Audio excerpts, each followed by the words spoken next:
रोज रोज तीच तीच भाजी चपाती खाऊन खाऊन जर तुमच्या तोंडाची चव पांचट झाली असेल तर आजची रेसिपी तुमच्यासाठीच आहे.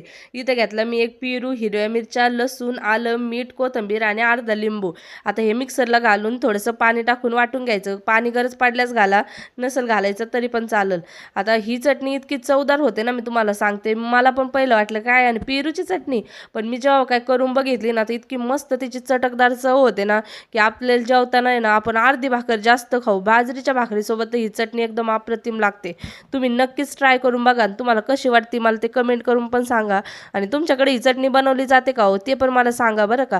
कारण तुम्ही काय होतं व्हिडिओला व्ह्यूज बरेच येतात, लाईक्स पण येतात, पण तुम्ही इतकं प्रेम देता त्यासाठी आभार.